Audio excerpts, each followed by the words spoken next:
Namalengke kami ni Mama dito sa may Area G, Dasmariñas, Cavite. Going to my kuya aga sa Star Works. Video, hello. Ay, video pala. Kuya. Video pala. Hello.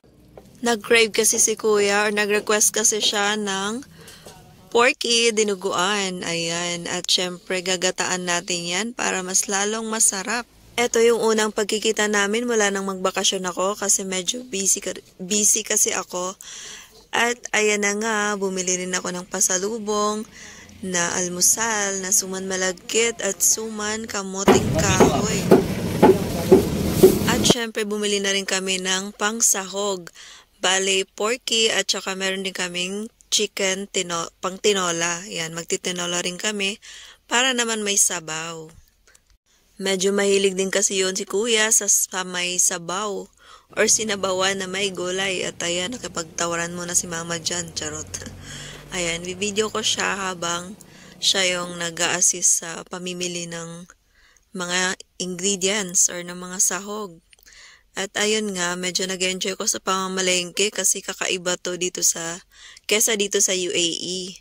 Ayan. At ayan naman yung mga presyo ng itlog. At after naman mamalengke, ayan, sumakay na kami ng padjak going to my kuya's house kasi medyo malayo rin siya from palengke. At ayan, nakakamiss yung padjak or yung motor, ano yun? Bicycle. Ayan, bicycle na may sidecar. Ayan yung way of transportation going inside sa street na lahat. Ayan na nga, nagkita-kita na kami.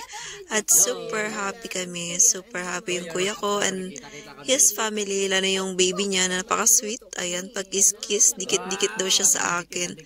Kasi, ayun, na-miss na niya ako. Or, ngayon lang niya ako nakilala.